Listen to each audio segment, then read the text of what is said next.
Uttarkashi Tunnel Collapse ordeal is in its third week. It's been 16 days, ladies and gentlemen, that 41 men are trapped after the tunnel collapsed, which is part of the Char Dham Expressway. Now, officials are saying that the drilling at multiple points has started and they are hoping that they would be able to reach the trapped workers very soon. Manual drilling has also been started beside vertical drilling from two, in fact, points. Now, take a look at what's the latest, in fact, as far as this ordeal is concerned.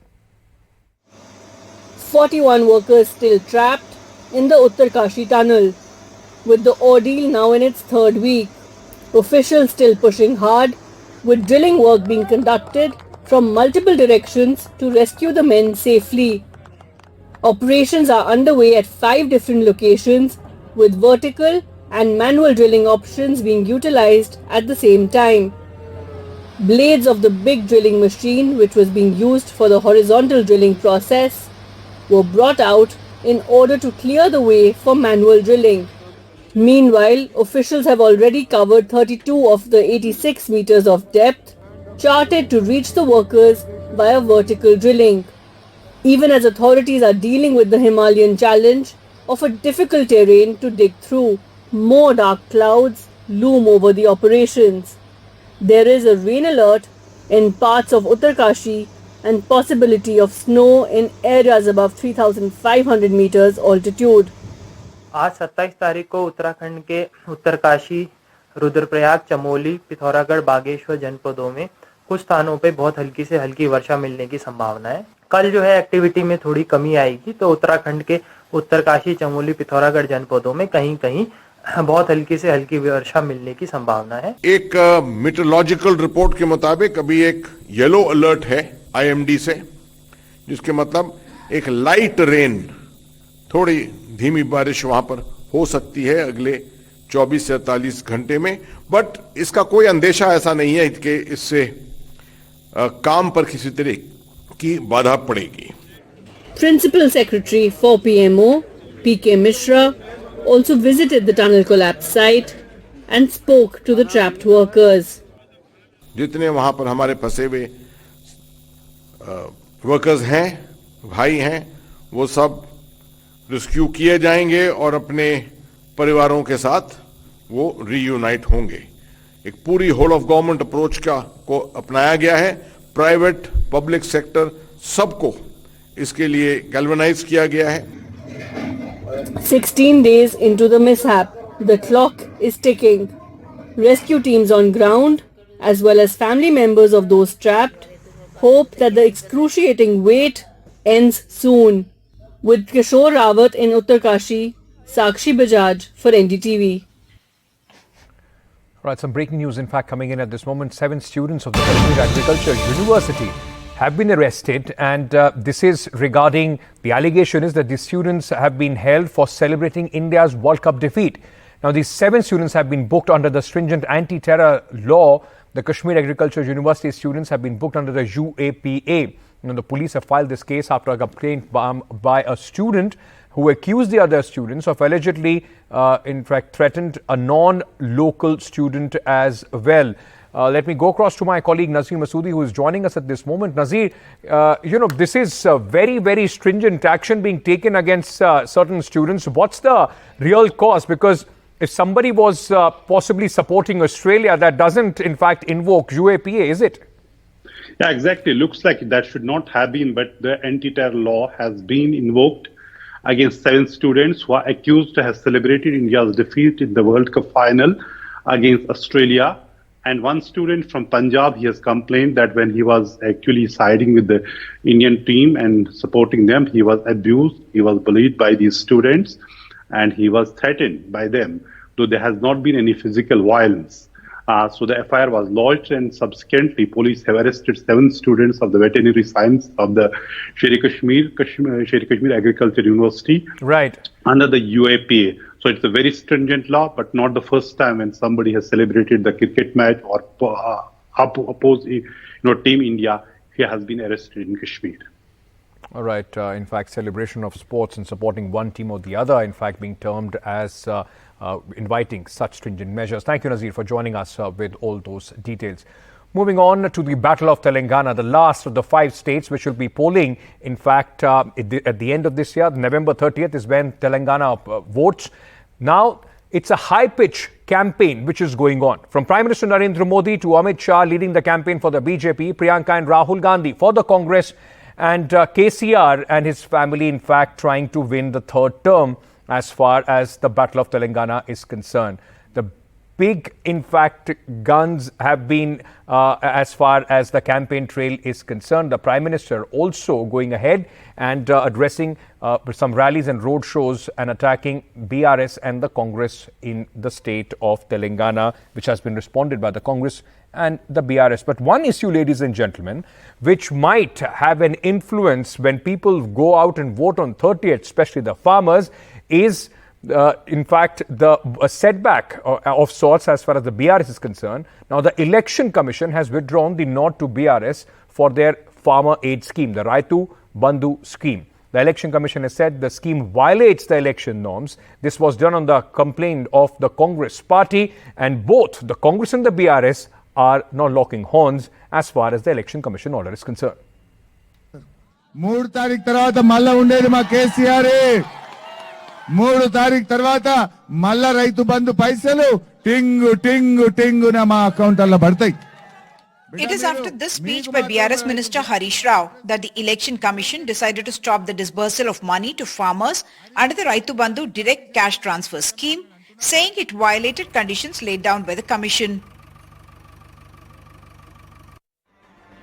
నిన్న మళ్ళా కాంగ్రెస్ మళ్ళా ఢిల్లీకి పోయి మళ్ళా షికాయత్ చేసి మళ్ళా రైతు బంధు ఆపేసిన రైతు బంధు ఆగితే వాళ్ళకి ఓట్లు వస్తాయనుకుంటున్నారు. ఎన్ని రోజులు ఆపుతావు నువ్వు? ఈ కాంగ్రెస్లో ఎన్ని రోజులు ఆపుతారు? 3 తారీఖు ఓట్లు లెక్క పడితే మళ్ళీ మన గవర్నమెంటే వస్తుంది. బ్రహ్మాండంగా 6వ తారీఖు నుంచి మరి సంతోషంగా ఇచ్చుకుంటాం ఎవరి మోతాదు లేకుండా. The Congress has reason to be elated or at least relieved. In 2018, disbursal was allowed even during voting, and Congress leaders suspect it gave the ruling party an edge. In 2018, before 3-4 days before polling, you put the money in the account in the name of Raitu Bandhu, we can't stop that because farmers issue. So that at the polling day also in my constituency, in Nalgonda, where I won 4 terms, then not winning 4 terms consecutively. Polling day also 2 lakh, 3 lakh, 4 lakh. That is the second time. While BRS leaders called Congress anti-farmer, Telangana Congress chief Revanth Reddy blamed the ruling party. Rythu Bandhu ఎప్పుడో మేము రైతుల ఖాతాలో వేయాలని కేంద్ర ఎన్నికల సంఘానికి విజ్ఞప్తి చేసినాం. కానీ కేంద్ర ఎన్నికల సంఘం నిన్నగాక మొన్న అనుమతిస్తే అల్లుడు హరీష్ రావు మామ చంద్రశేఖర్ రావు ఈ పథకాన్ని అడ్డం పెట్టి ఓట్లు దండుకోవాలని కుట్ర చేసి ఈ రోజు ఏం జరిగిందో హరీష్ రావు నోటి దుల వల్ల చంద్రశేఖర్ రావు రాజకీయ అతి తెలివితేటల వల్ల ఇవాళ రైతుల ఖాతాలో పడేయాల్సిన 5,000 కోట్ల రూపాయల రైతు బంధు పథకం అర్ధాంతరంగా ఆగిపోయింది. So Raitu Bandhu is an ongoing scheme of the BRS government for the last 5.5 years. About 66 lakh farmers have been paid out 72,000 crore rupees. Every year, twice a year, the money is paid out. And in the Rabi season, the money is usually paid out between October and January. The BRS has now written to the Election Commission, asking for its last order to be withdrawn, saying no conditions were violated and farmers would suffer if there is a delay. In Hyderabad, with camera person Nagaraju, Uma Sudhir, NDTV. Second last day of the campaigning, and the Prime Minister is making the most of that at this moment. These visuals which are coming in are from Prime Minister who is at a function, the Koti Deepo Mahotsav, which the Prime Minister is attending in Hyderabad. My colleague Uma Sudhir also joining us at this moment. Uma, a big talking point, of course, the Prime Minister and the BJP's last mile push, and suddenly the party which seemed possibly completely out of contention in the state of Telangana seems to be giving this last mile push. What is the reason? Why does the BJP believe they have a chance as far as Telangana is concerned? We saw this happening in Bengaluru, didn't we, before the elections there, the day before campaigning ended, the eve of elections. And we saw the impact that it had in Bangalore, where out of the 28 seats in the Bengaluru city, the BJP managed its best ever 16, while the Congress was left at 12. And here in Hyderabad, where the Congress is in fact rather weak, not at all its strong point at all, but the BJP has shown its strength here with 48 out of the 150 wards that it has won. And therefore, the Prime Minister's roadshow will be very significant. Political observers say the vote share itself will go up at least 2 to 3% when the Prime Minister comes calling and has a roadshow here right in the middle of the city itself. And while I mentioned that the Congress is weak, it would seem that in many of the constituencies here, it is a straight fight between the BRS and the BJP that we are seeing. So right now, the Prime Minister has had a packed day. Last 3 days, in fact, he has spent in Telangana, went overnight to Tirupati, came back early morning, then went to Mehbooba tribal district. Then he went to Karimnagar, where he expects, where he was, campaigning for Bandi Sanjay and others there, and then the Hyderabad, where he is hoping to give that last big push. Right. And they are certainly hoping to increase their vote share as well as the number of seats. Back to you. All right. Thank you so much, Uma, for joining us with all those details. It's going to be an exciting election, and NDTV will get you the results and, of course, the analysis as soon as it starts on December 3rd. Moving on now, farm fires are down in Punjab and Haryana, but the pollution levels in the national capital are still up. What is the reason? Take a look at this report. Significant drop in incidents of farm fires in Punjab as the harvest season winds up. But toxic pollutants are still up in the air in the NCR as Delhi still wakes up to a toxic haze. A new study by the Centre for Science and Environment clears the air as to why this is happening. The study claims that of the 11 coal-based thermal power plants around Delhi, majority of them are ignoring anti-pollution measures. As per the study, thermal power plants contribute an estimated 8% of particulate matter in Delhi's air. The CSE report says only 2 of the 11 thermal power plants in NCR have sulfur dioxide control measures. Only 1 meets the emission standards. It says 3 out of the 11 are exceeding the particulate matter norms. 4 out of 11, it says, are exceeding the nitrogen oxide emission norms. Meanwhile, 5 plants out of the 11 have poor status of data reporting in public domain. How many thermal power plants within the vicinity of 300 kilometers are complying with the 2015 thermal power plant norms? And our outcome shows that only 2 thermal power plants have installed sulfur dioxide control equipment. Our regulators are not doing anything. What they are doing? Only extending the deadline one after another. Pollution experts say that in last couple of days, the incidents of parali burning in Punjab and Haryana have declined significantly, but despite that, the pollution crisis in the entire Delhi NCR region continues, and this is largely because of these lakhs of vehicles which ply in Delhi NCR region every day.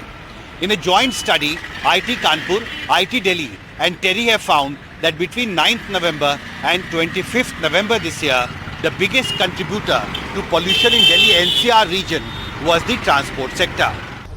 According to data collected jointly by IIT Kanpur, IIT Delhi and TERI, the share of vehicular pollution in the PM 2.5 level was 29% on Monday evening, the highest among all pollution contributors. Rain is widespread, then the pollutants will wash away. Otherwise, the air quality index will not improve much. There may be marginal improvement by tomorrow on November 28 or 29, tomorrow or day after tomorrow. But it will be in a very poor to poor category. It will not be in moderate category until unless there is widespread rain, which we do not expect it to be there. So while the political blame game centering around farm fire has been put out, residents in the national capital region are still choking.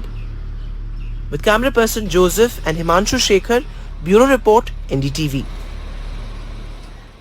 Well, thankfully, there has been some rain, at least in the national capital, and we are hoping tomorrow morning is not going to be as smoggy as it was this morning. All right, let's move on to Punjab, where the government, the Aam Aadmi Party government, has rolled out a similar scheme that they have in the national capital, the free pilgrimage scheme that has been started. The Punjab government has launched this scheme on the occasion of Guru Purab, and ahead of the 2024 elections, the opposition is calling this another freebie. मुख्यमंत्री तीर्थ यात्रा scheme जिसका इथों आगाज किया जा रहा हरी झंडी देके The Aam Aadmi Party's Delhi model playing out in Punjab once again, with the party launching one of its popular Delhi schemes in Punjab on Guru Nanak's birthday. Punjab Chief Minister Bhagwant Mann and Aam Aadmi Party Chief and Delhi Chief Minister Arvind Kejriwal flagged off the Mukhyamantri Teerth Yatra Yojana, which arranges free pilgrimage for senior citizens to multiple religious sites in the country.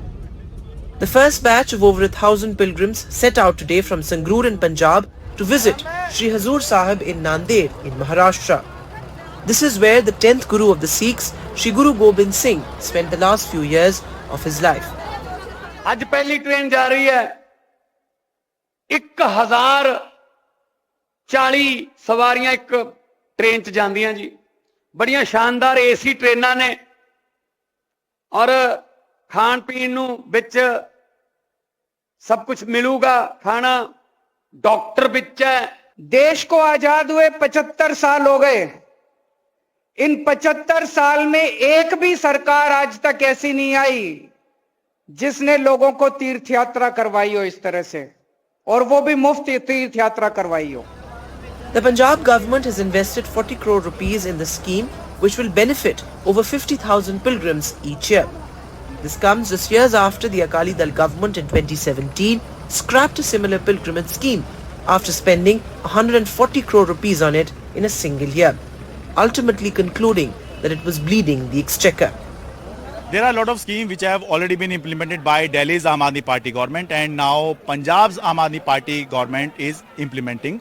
Mukhyamantri Teerth Yatra Yojana is one of those schemes, but discussions are going on that when will Punjab's Aam Aadmi Party government will fulfill their election promise to give 1,000 rupees to every female who is above 18 years. Discussions are going on and all eyes are on it. In Punjab's Sangrur's Thuri, with camera person Sachin Gupta, Sharad Sharma for NDTV. Meanwhile, some international news now. Final day of the 4-day truce between Israel and Hamas. In fact, Israel and Hamas are now looking at extending this, in fact, peaceful period. Now, mediators seek to extend the ceasefire. Remember, 58 hostages have been released by Hamas so far.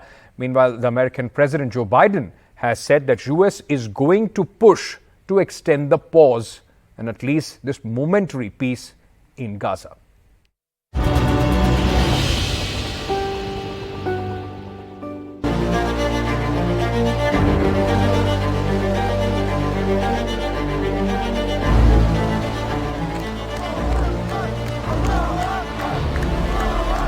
In times of despair, some sighs of relief as Hamas releases another batch of hostages in exchange for Palestinian prisoners held by Israel.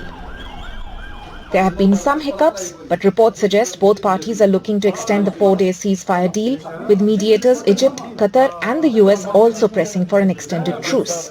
I'd like to see the pause go on as long as prisoners kept coming out. According to the deal, the ceasefire can be extended if Hamas releases 10 hostages per day after the 4-day period expires. But Hamas has to locate dozens of hostages who are allegedly held by other gangs in Gaza.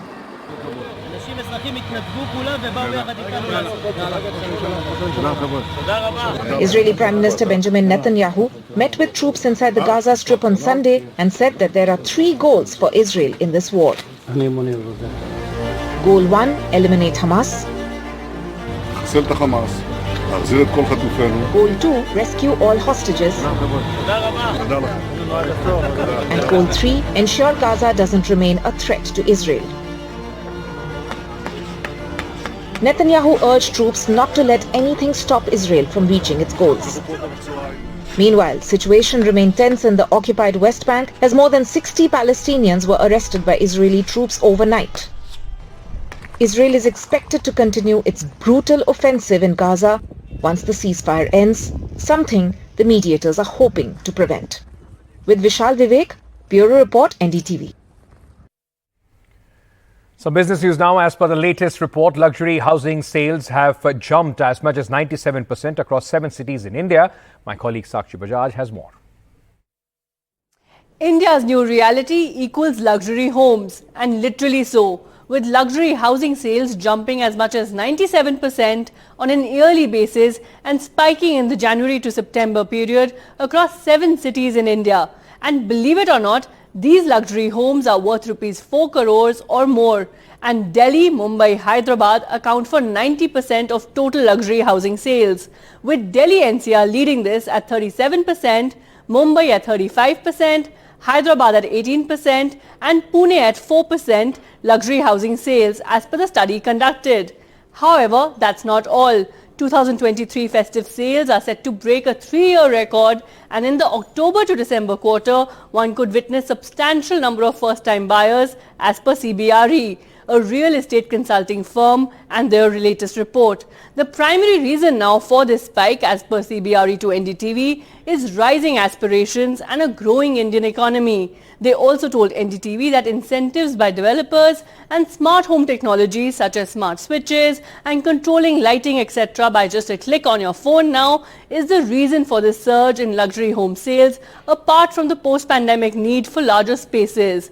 It is important to remember here that CBRE also sees the premium and luxury segment altogether as an investment avenue for high net worth individuals and non-residential Indians. And the outlook is that residential sales as well as new launches altogether could hit a 10-year high in 2023.